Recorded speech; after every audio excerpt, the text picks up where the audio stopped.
Oke teman-teman, balik lagi dengan saya Fikri. Seperti biasa saya akan bereaction soal sepak bola Indonesia dan juga tanggapan komentar dari netizen soal sepak bola tanah air. Seperti apa tanggapan mereka? Mari kita simak sama-sama.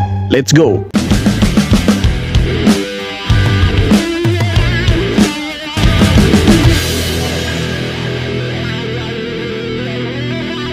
Inilah alasan Malaysia dibantai KPPRD. Semalam timnas Malaysia dibantai KPPRD dengan skor 3-0. Skor 3-0. Dan ini adalah alasannya. Ini hanyalah pertandingan persahabatan. Alasan selanjutnya, minimal piala AFF. Alasan berikutnya, kami mau fokus di kualifikasi Piala Asia. Alasan selanjutnya, minimal piala AFF. Alasan berikutnya lagi, yang penting JDT kuat dan juara tiap musim. Alasan berikutnya lagi, tidak mau ketemu timnas Indonesia karena ranknya rendah. Alasan berikutnya lagi, minimal piala AFF bos. Dan itulah alasan kenapa Malaysia kalah melawan KPPRD. Sudah bang, sudah. Jangan terlalu di-troll begitu, kasihan mereka. Nanti nangis mereka itu. Ole Romeni, 3 pertandingan, 3 gol, dingin dan kejam. Itulah kata yang pantas melambangkan striker andalan timnas Indonesia saat ini, Ole Romeni. Baru aja dinaturalisasi beberapa bulan silam, dia sudah membuktikan kapasitasnya. Pertandingan pertama melawan Australia, dia cetak 1 gol. Lalu saat menjamu Bahrain, dia cetak gol lagi. Dan terakhir kemarin saat laga versus Cina, dia cetak gol lagi. Diam dan bermainlah guys. Ole Romeni. Memang Ole Romeni ini kepingin puzzle yang dibutuhkan sama timnas Indonesia. Ya seolah-olah Boa Salosa terlahir kembali di era tahun 2025 ini di kaki Ole Romeni. 3 pertandingan, 3 match, 3 gol. Saya pikir itu salah satu hal yang luar biasa. 2 kali mendapatkan penghargaan pemain terbaik ya. Ole Romeni bisa membuktikan bahwa dia tidak hanya sekedar pemain yang bermain di Liga Inggris, tapi dia punya kualitas ketika dia dipanggil ke timnas. Berbeda dengan negara tetangga kita itu, yang entah berentah mereka punya pemain diaspora itu. Bukan diaspora, warisan katanya itu. Oke guys, tahniah aku ucapkan kepada pasukan. Oke, tahniah untuk pasukan Indonesia ya. Pasukan Indonesia tahniah. Oke. Indonesia selamat. Yang telah menang kepada pasukan Cina dengan 1-0 hasil sepakan penalti daripada Romeni. Hasil sepakan penalti dari Ole Romeni. Oke teman-teman. Oke. Tahniah untuk seluruh pasukan Indonesia, fan-fan pasukan Indonesia. Okey, ini adalah peluang keemasan korang untuk terima kasih bang. Terima kasih. Thank you. Ke peringkat yang lebih jauh lagi lepas ni. Okey, di peringkat yang seterusnya. Kemenangan malam ni sebenarnya memang layak diraihkan oleh pasukan Indonesia tau. Kalau tengok daripada corak permainan pasukan China, mula-mula aku nampak macam okey lah. Selepas kena 1-0 dah China main dah tak berapa nak best sangat lah. Second half China main tak berapa nak bagus sangat. Susah nak tembus bahagian pertahanan pasukan Indonesia sebenarnya. Daripada Indonesia punya bahagian pertahanan dia mantap, bahagian tengah pun mantap. Jadi China susah untuk mengaturkan serangan ke arah pasukan Indonesia. Indonesia lebih banyak mengatur permainan. Yes, betul lah bang. Itu kelebihan Indonesia lah yang aku nampak. So macam mana kalau kita tanding lawan Malaysia? Semoga Indonesia maju terus ke hadapan. Okey. So daripada Malaysia, okey, salam serumpun aku ucapkan. Semoga Indonesia berjaya. Okey. Gulak Indonesia. Ya, jadi semua orang lihat kalau kita punya pemain belakang, kita punya tengah itu bagus semua. Ya, bukan hanya 1-2 orang yang bilang, semua bilang. Semua orang ngomong begitu. Kalau kita punya tengah itu solid, kita punya pemain belakang juga solid. Ya mau kan tidak kalau Indonesia tanding dengan Malaysia itu? Maulah, ayolah, come on.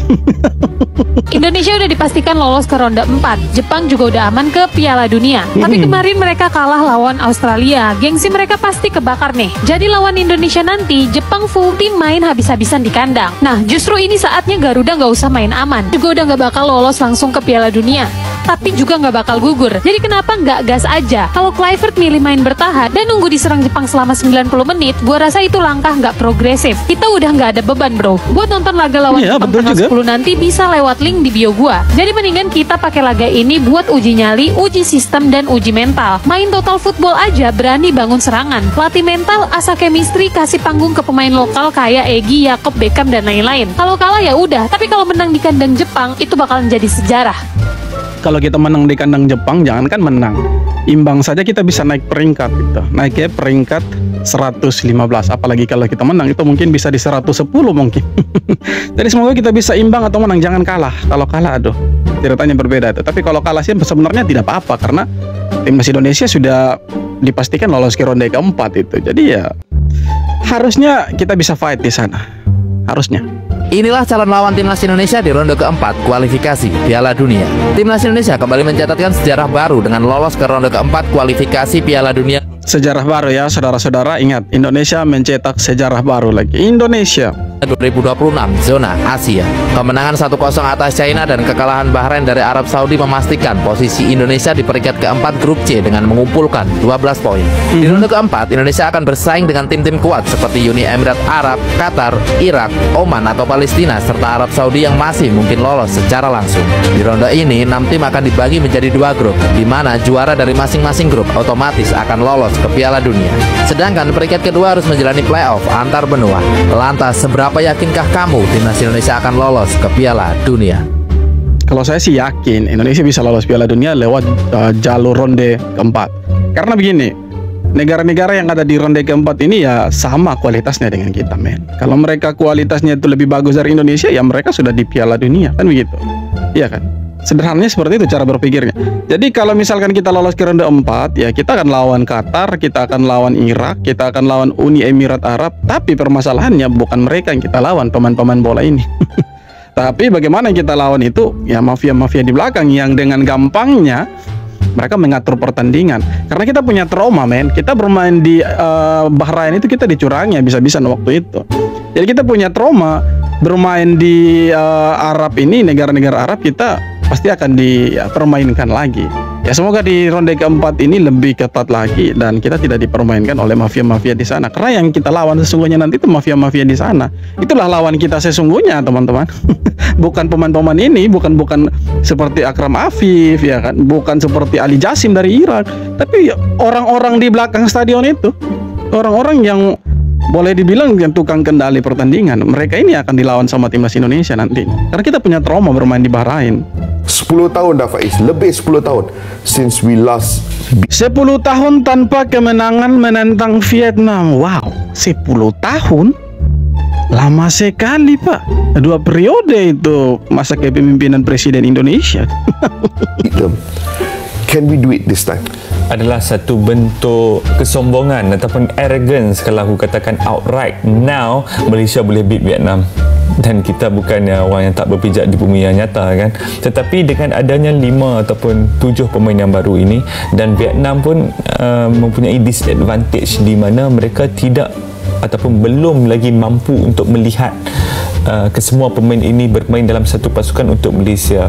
Perlawanan tentang Cape Verde tempoh hari adalah perlawanan yang perlawanan kedua adalah perlawanan behind closed doors, rightly so, untuk tidak memberikan terlalu banyak hint ataupun giveaway kepada pasukan Vietnam. 10 tahun tanpa kemenangan, semoga nanti tanggal 10 Malaysia bisa kasih kalah Vietnam itu. Supaya kita sama-sama ini ya kan, negara tetangga dekat ini ke Piala Asia nanti itu kan bagus itu. Semoga Malaysia bisa kasih kalah Vietnam nanti. Semangat Malaysia. Semangat. Berhasil maju ke ronde 4, setiap pemain timnas resmi dapat bonus 289 juta rupiah dari Wow, keren. 289. Saya juga mau, Pak. Presiden Prabowo, tetapi bukan dalam bentuk uang seperti yang kita tahu. Bukan dalam bentuk uang. Semua pemain timnas diundang ke kediaman Presiden Prabowo di Kartanegara untuk agenda makan siang. Sepulang dari sana, setiap pemain membawa tentengan jadi berwarna pemain hitam. bola. Dari unggahan story Apalagi Justin pemain Abner, timnas, tentengan itu berisi jam Rolex yang berharga 289 juta rupiah. Rolex, Pasti membuat Cok. semua pemain makin bersemangat untuk membuat timnas Indonesia lolos ke Piala Dunia. Woi, 289 juta bukan dalam bentuk uang, dalam bentuk jam mewah Rolex, bosku. Ya semoga tambah semangat, semoga bisa lolos Piala Dunia. Bayangkan 289 juta masing-masing dapat 1. Wow, berapa miliar itu? Keren lah. Kalah dari timnas Indonesia Cina dipastikan gagal lolos ke Piala Dunia 2026. Timnas Indonesia menang 1-0 atas Cina di laga grup C kualifikasi. Piala Dunia 2026 putaran ketiga di Stadion Utama Gelora Bung Karno, Kamis 5 Juni malam. Kemenangan ini membuat posisi Indonesia sementara naik ke peringkat ketiga klasemen grup C dengan mengemas 12 poin dari 9 pertandingan yang dijalani. Sedangkan Tiongkok semakin terpuruk di dasar klasemen dengan 6 poin, sekaligus memupus harapan lolos ke babak keempat kualifikasi Piala Dunia 2026. Memang Bahrain dengan Cina ini, dan mereka dua tidak usah lolos lah, karena mereka dua ini terlalu sombong. Bahrain itu sampai main curang di kandang sendiri. Cina, ya mereka coba untuk saywar di GBK kemarin, tapi rupanya gatot kaca mereka. Gagal total, kalah terus, Jadi si Cina ini memang mereka pantas untuk tidak lolos ke Piala Dunia karena memang mereka tidak punya kualitas. Kalau punya kualitas mereka tidak mungkin ada di dasar klasemen, ya kan? Sederhana. Starter mengejutkan, Egy dan Kambuaya dipasang dari awal, Indonesia bungkam Cina 1-0 di GBK. Patrick Kluivert ambil langkah berani dengan menurunkan Egy Maulana Fikri dan Ricky Kambuaya sebagai starter saat timnas Indonesia hadapi Cina di kualifikasi Piala Dunia 2026. Keputusan itu terbukti jitu, Indonesia menang tipis 1-0 lewat gol penalti oleh Romani di menit ke-43, hasil pelanggaran terhadap Kambuaya di kotak terlarang yang dikonfirmasi lewat VAR. Nonton pertandingan timnas Indonesia, klik link di bio. Egy Maulana Fikri tampil kalem tapi tajam dalam mengatur tempo serangan, sementara Kambuaya jadi motor agresivitas di lini tengah dan berperan penting dalam terciptanya gol tunggal kemenangan. Meski akhirnya digantikan di babak kedua, kontribusi mereka di awal laga jadi pembeda. GBK pun bersorak dan Indonesia sukses amankan 3 poin penting demi terus jaga asa lolos ke Piala Dunia 2026. Memang Kambuaya tidak ada obat dia itu. Semoga lawan Jepang starter lagi dia tuh. Keren itu.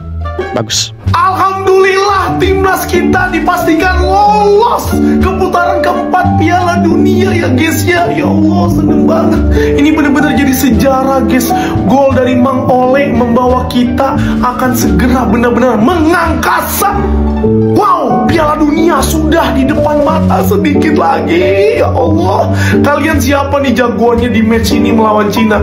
Gua kalau disuruh milih, gua jujur aja seneng banget sama Kambuaya. Ya Allah, sehat selalu ya Kambuaya, lancar. Memang mainnya itu bagus dia tuh. Sampai-sampai pemain Cina frustasi dengan Ricky Kambuaya. Ditarik, men. Penonton lagi asik nunggu penalti. Tiba-tiba ada notif.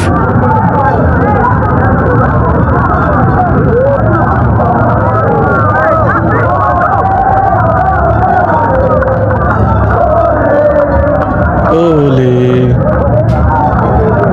Notif apa nih? Coba kita lihat dulu. Lama sekali. Dipercepat saja lah.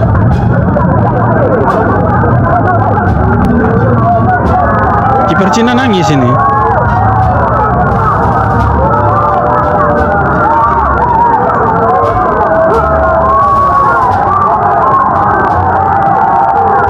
Proyektor mati pasti. Apa sih? Lama sekali, coba.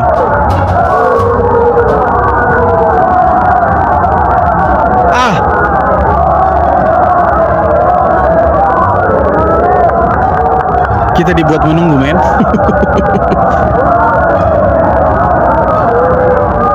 Terlalu lama lah. Apa ini?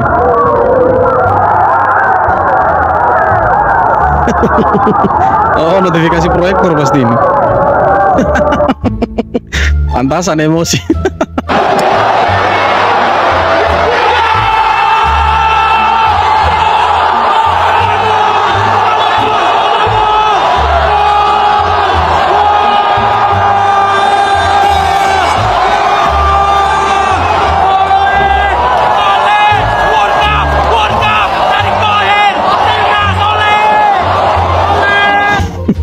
Oleh. Udah segitu doang Cina. Ya iyalah, Cina harus kasih poin ke kita. Kan kita udah kasih tambang ke kalian. Bang, sudah. Jangan terlalu gitu, Bang. Jangan, Bang, terlalu ekstrim itu, Bang.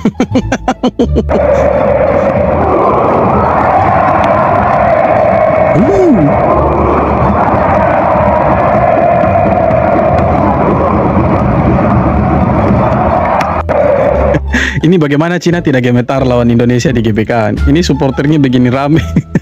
Mereka punya supporter hanya segelintir saja itu. Jadi wajar kalau mereka ya kewalahan di GBK. Oke teman-teman, jadi itu dia beberapa video tanggapan komentar dari netizen soal sepak bola Indonesia. Dan yang kita dukung terus timnas Indonesia supaya tetap ya konsisten menang. Kita mendoakan supaya lawan Jepang kita bisa dapat 3 poin lagi. Dan kalau kita dapat 3 poin sebenarnya tidak mempengaruhi posisi Indonesia di klasemen grup C, tapi mempengaruhi peringkat Indonesia di rank FIFA. Jadi kita bisa naik lagi tuh. Kalau kita menang mungkin kita bisa ke 110, jadi semakin dekat dengan target, semakin dekat dengan negara tetangga kita Vietnam sama Thailand itu, dan kita makin meninggalkan kalian tahulah siapa yang saya maksud. Oke teman-teman, sekian video kali ini, terima kasih banyak sudah nonton, dan yang terpenting jangan lupa untuk subscribe. Kita jumpa lagi di video-video berikutnya. Hormat bos.